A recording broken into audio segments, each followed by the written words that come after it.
Bonjour, bienvenue sur Run and Talk, kilomètre 32, en plein tournage. C'est parti.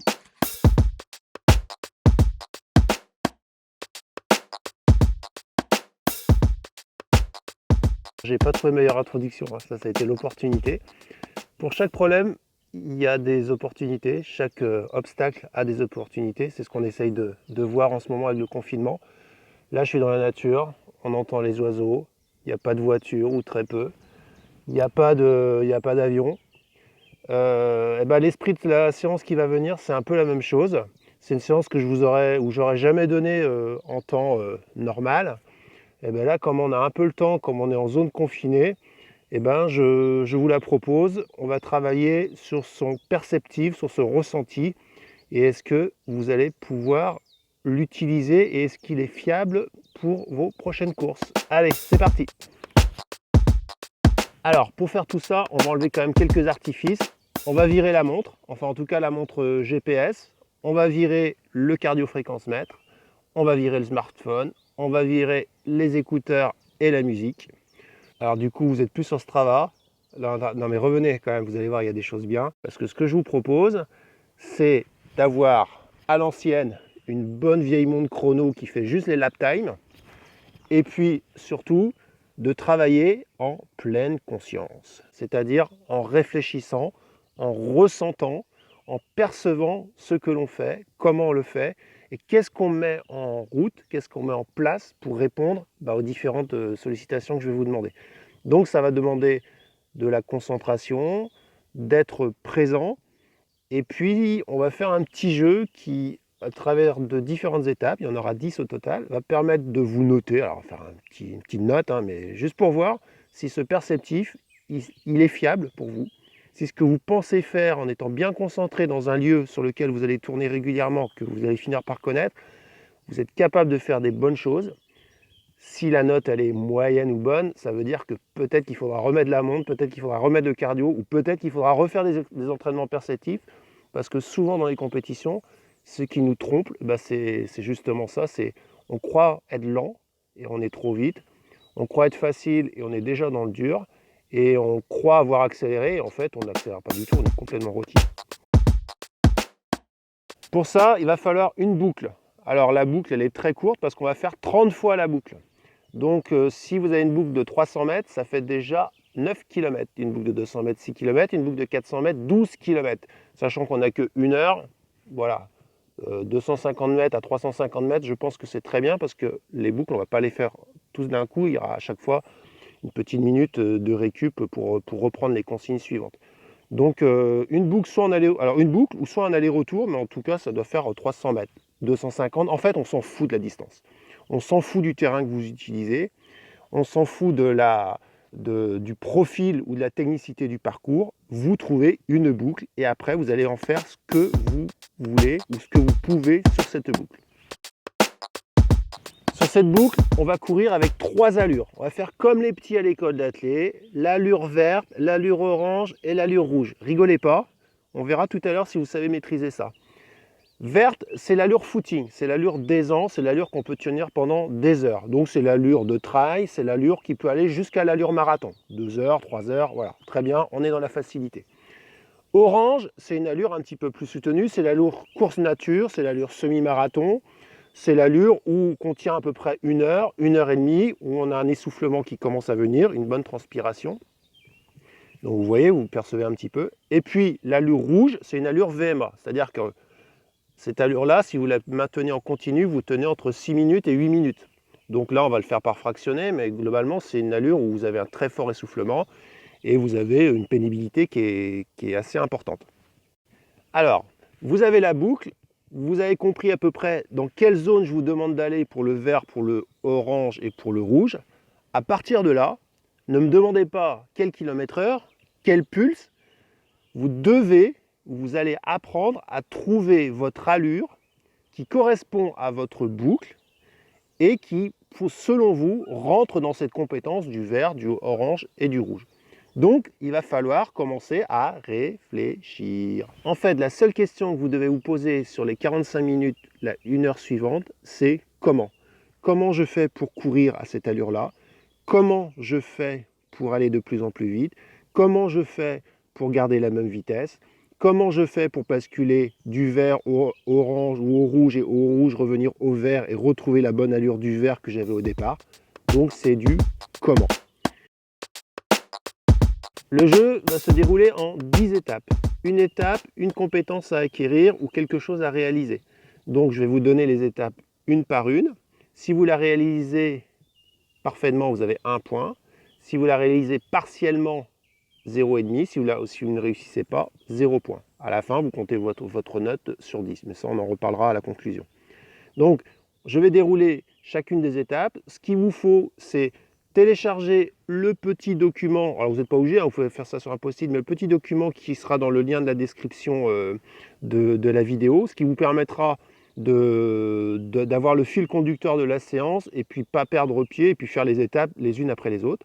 Prendre un crayon, prendre votre montre chronomètre, mais juste chronomètre, qui fait juste temps final, les temps intermédiaires, et puis basta. Et puis je pense qu'on est pas mal. On est parti? Allez, go! Ce que je vous propose maintenant, c'est de dérouler les 10 étapes. Alors pour des raisons d'organisation, c'est quand même vachement compliqué de filmer, prendre des notes, être dans le ressenti, et puis faire une vidéo sympa. Donc ce que je fais, c'est que je vous déroule là les 10 étapes en statique. Entre chaque étape, je ferai des plans de coupe où j'essaierai d'illustrer ma séance, la séance que je réaliserai in situ dans quelques temps. Et puis ensuite, je vous ferai un feedback en conclusion qui sera un peu différent. Étape 1, c'est parti. Vous allez faire 2 fois votre boucle en allure verte. À chaque tour, vous allez prendre votre temps intermédiaire. Vous vous arrêtez, vous déterminez le temps qui vous semble intéressant pour l'allure verte. 1,20 au premier tour, 1,26 au second tour. Je me suis fait un peu distraire là, à te regarder. Et je suis un peu essoufflé. Ouais, je pars sur... Ouais, allez, je pars sur 1,20. Vous déterminez une zone de confort en allure verte. Et vous mettez plus ou moins 5% sur l'allure. 1,20. Donc avec 5%, ça fait ma fourchette verte, ça va être 1,18, 1,22. Tac. Donc ma fourchette verte, c'est de 1,18 à 1,22 sur la boucle que j'aurais fait à cette occasion-là. Donc on fait 2 tours, on choisit le temps de référence, sa zone de confort en vert, et on a validé l'étape 1. Et comment on gagne le point? Le point, vous le gagnerez à la fin, quand vous aurez fait les 10 étapes. Vous le gagnerez si, quelle que soit la zone verte, les différentes étapes où vous allez reprendre la zone verte, vous n'êtes jamais descendu en dessous de cette zone-là. Donc si vous avez fait 1,20, donc 1,18, 1,22, vous ne devez jamais être dans la zone verte à 1,25, 1,27, 1,30, 1,35. C'est-à-dire que vous soyez cramé, vous n'arrivez plus à tenir cette allure-là. C'est OK? Allez, 3, 2, 1, top. L'étape 2, vous allez faire 3 tours. 3 tours. Vous allez faire 3 tours dans la zone verte et vous allez devoir être régulier. C'est-à-dire que sur ces 3 tours, vous devez à chaque fois faire le tour dans la zone dans laquelle vous êtes délimité à l'étape 1. Vous avez le droit, avec votre montre, de regarder votre montre seulement à la fin du tour. Donc, pas le droit à des temps de passage à mi-parcours de la boucle. Ça stresse comme truc en fait. Le verdict. Oh, 1,15. Trop vite. Vous continuez sans vous arrêter, d'accord? Jusqu'au bout des 3 tours. Vous réussissez, vous avez 1 point si vos 3 tours tombent dans la zone verte. Vous avez 0,5 points si il vous manque un tour dans la zone verte. Et vous avez 0 point si vous n'avez pas de tour dans la zone verte ou si vous avez seulement un tour dans la zone verte. OK? Et vous n'oubliez pas à la fin de noter votre temps final des 3 tours. Ça, c'est important parce que ça va engendrer l'étape 3. Yes. Pile. Une 22 à celui-là.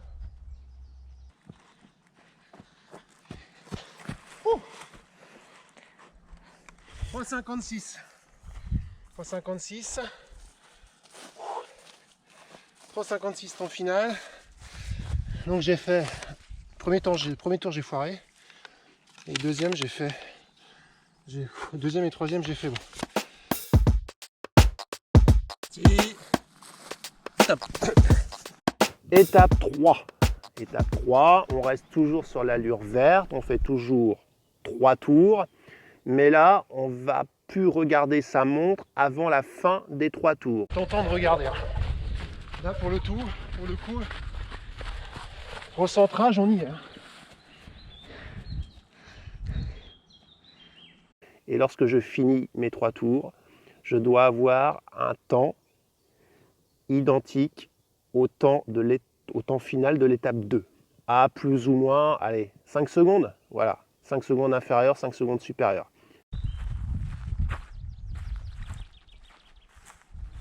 Si vous réussissez ça, vous avez 1 point. Si vous êtes à plus ou moins entre 5 et 10 secondes supérieures, 5 et 10 secondes inférieures, vous avez 0,5 points. Si vous êtes 10 secondes au-dessus du temps de l'étape 2 ou 10 secondes en dessous, 0 point. Attention à l'arrivée.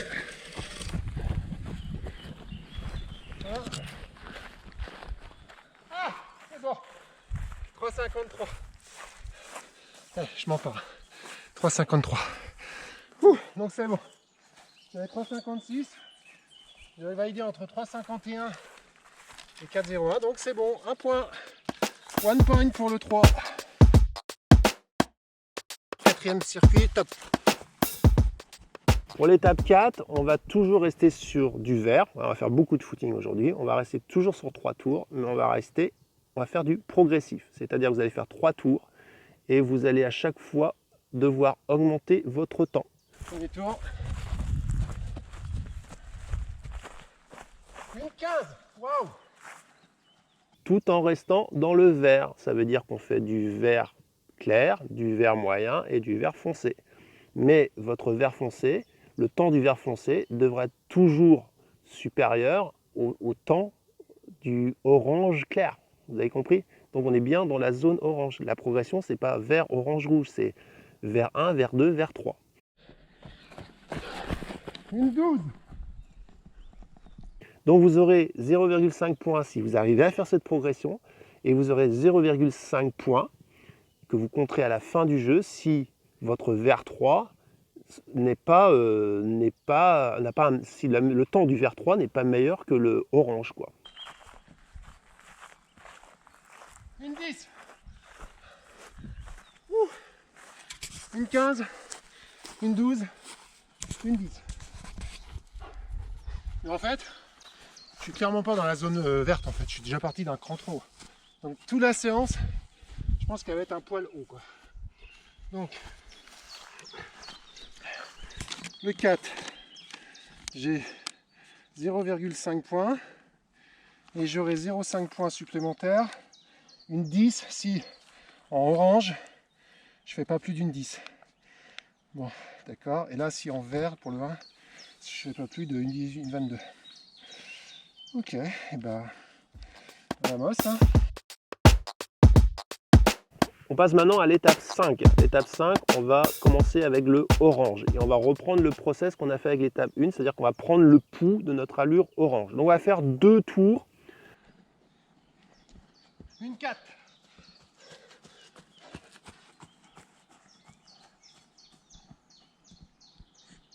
Dans une allure qu'on estime être orange. Une 4. Une 7. Une 7 pour 2,11. Une 4, une 7. Une 4, une 7. Allez, je choisis une 0,5 pour le orange. Une 0,5. On garde toujours ce petit pourcentage de 5%. On va faire entre une 0,3 et une 0,7. Voilà, c'est chaud, hein. J'ai fait une petite fourchette là. Donc zone de confort en orange, c'est pas du tout la zone de confort, mais zone que je mets, c'est une 0,5, une 0,3 à une 0,7. Bon, c'est ce que j'ai fait. Voilà. 1. Étape 6, comme l'étape 2 pour le vert, eh ben, on essaye d'être régulier. On fait 3 tours en 1,05. À plus ou moins, pour chaque tour, à plus ou moins entre 1,3 et 1,7. 3 tours entre 1,3 et 1,7. Et j'ai le droit de regarder tous les tours. Voilà. Et on prendra le temps final. Allez. Si je réussis les 3 tours, j'ai 1 point. Si je réussis 2 tours, 0,5 points. Si je ne réussis que 1 tour ou aucun tour, j'ai 0 point. 1,04. 2,11. Juste.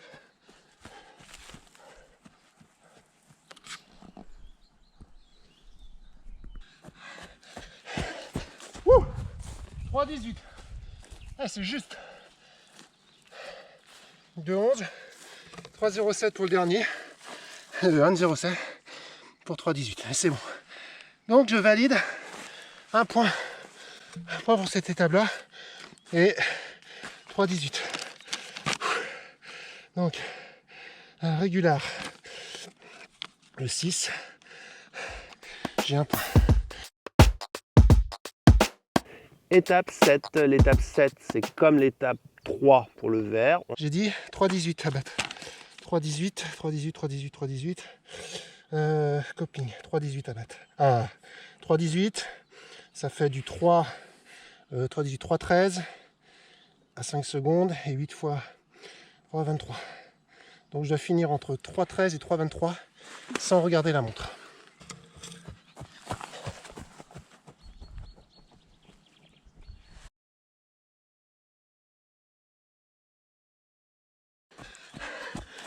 Oh putain. Ah merde. 3,10. Donc raté. Je vais faire entre 3,13 et 3,23. J'ai été trop vite. Donc 0,5. C'est bon, vous tenez le choc? J'espère, parce que maintenant on attaque l'étape 8. L'étape 8, on va introduire la zone rouge. Et là, on va faire 4 tours. On va faire un tour rouge, un tour vert, un tour rouge, un tour orange. Le vert, je dois être à 1,20. Le rouge doit être en dessous de 1,3, c'est-à-dire plus vite que le orange. Et le orange doit être à 1,5 à plus ou moins 2 secondes. Vous avez 0,5 points si au deuxième tour, vous tenez la zone de confort verte. Et vous avez 0,5 points si vous tenez au quatrième tour la zone de confort orange. Ça veut dire que les allures du rouge, vous les notez, mais on s'en fout un petit peu pour cette étape 8 là. Le rouge, c'est juste pour vous foutre le bazar dans votre perceptif et pour voir si vous arrivez, malgré la dette d'oxygène, malgré l'accélération, à vous réaligner avec des allures d'aisance que vous aviez auparavant. Vous allez voir, ça commence à devenir vraiment chaud.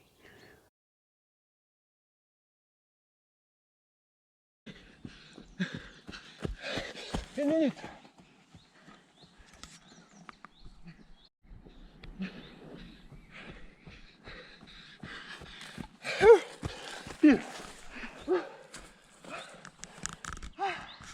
Oh, c'est dur. C'est dur, mais c'est valide. Le premier rouge en 58. Après, j'ai fait une 0,8. Donc, je suis dans la fourchette. Deuxième, 1 minute au deuxième rouge. Et le deuxième, 1 minute. Donc, c'est bon. Ouah, c'est chaud. Donc, pour le 8, j'ai un point. Avant-dernière série.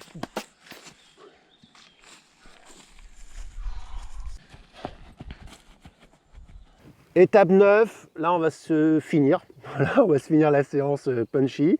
On va faire 5 tours et on va faire une pyramide ou pyramide inversée parce qu'on va commencer par le rouge, le orange, le vert, le orange et le rouge. Vous avez 0,5 points si le dernier rouge qui est là, c'est le plus rapide de tous les rouges que vous avez fait. Donc entre l'étape 8 et l'étape 9. Donc en gros, vous finissez cette étape à bloc. Et mon record pour l'instant, c'est 58 secondes au rouge.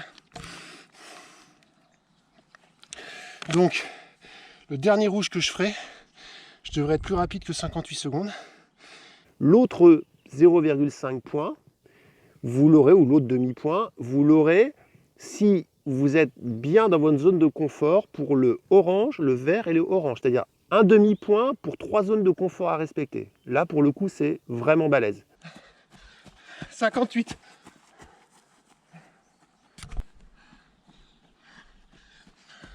Une 7. 6. Ouais, c'est bon. Une 18. Une 04. C'est bon. Ah. Oh. Ah, j'ai perdu le plus facile. 59 au dernier tour. Par contre, j'ai été régulé dans les zones vertes et orange. Mais... Oh ouais, quand on est vieux, on sort plus de sa zone de confort. Le 9, 0,5 points. Pour l'instant, les points bonus ils tiennent. J'ai pas fait de vert au-dessus de 1,22 et j'ai pas fait d'orange au-dessus de 1,10. Donc c'est bon. Bon bah il me reste une récup.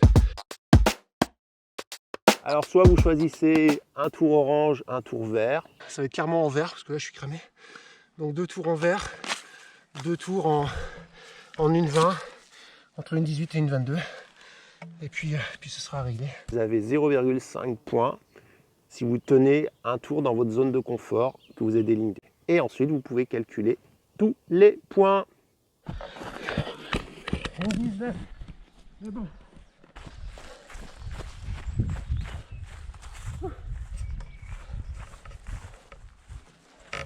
Une 19 là. Ah. Donc le dernier. Oh, putain. Le dernier j'ai fait un point. Donc le 10 j'ai fait un point. Pour le premier, est-ce que j'en ai fait supérieur à une 22? Non. Donc j'ai un point plus un point. C'est mal ça. Et est-ce que j'ai fait un orange supérieur à une 10? Ben non. Donc j'ai plus un point aussi. Alors ça fait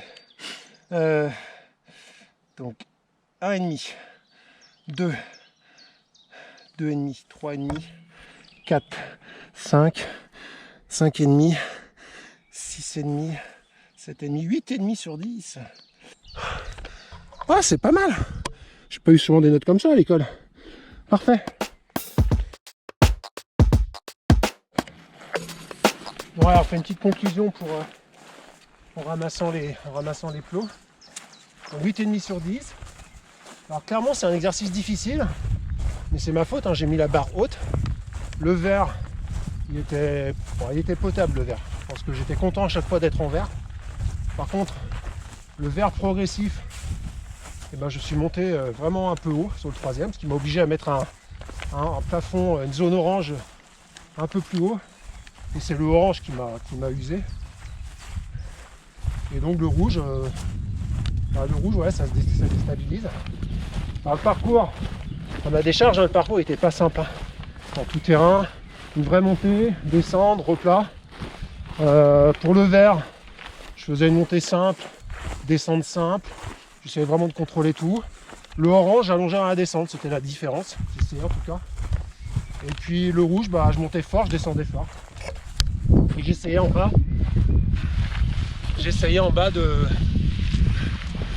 Là sur ce triangle de réguler. Bon, 7, 8, 6,5, 10 sur 10. Bon, 10 sur 10 c'est très bien quand même. Mais ce qui est important c'est de voir ce que vous avez mis en action pour réaliser votre score et ce que vous avez raté pour arriver à un score assez bas. Et finalement, ça vous permet de savoir où vous avez décroché, qu'est-ce qui vous a mis dans l'erreur, qu'est-ce qui vous a fait paniquer, qu'est-ce qui vous a fait aller trop vite ou ralentir. Ça c'est vraiment important. Je ferai une autre vidéo là-dessus parce que pour moi l'entraînement perceptif c'est fondamental, notamment en trail où finalement en courant tout terrain, le GPS, le cardio ça a ses limites, surtout en ultra où à un moment il n'y a plus de batterie. Donc se connaître, être capable de faire un recentrage sur soi-même et sur ce qu'on est capable de faire, de scanner son corps sur son essoufflement, sur sa foulée, sur l'engagement que l'on met, ça c'est fondamental. C'est du fartlek, on se dégage de plein de choses, plein de parasites qui nous aident pas quand on fait ces entraînements là. Si j'avais eu la ceinture cardio, si j'avais eu la montre, si j'avais eu les oreilles, les écouteurs et courir avec un pote, Bon, clairement, j'aurais pas pu faire ce type de séance ou je l'aurais fait avec moins d'apprentissage. Le papier, c'est bien utile parce que ça permet de faire le point. Ça permet aussi de reprendre ses esprits, de savoir exactement ce qu'on fait à l'étape suivante. Et puis voilà, prenez du plaisir, faites un bon entraînement comme j'ai pu le faire. Et puis on se dit à bientôt. Allez, ciao!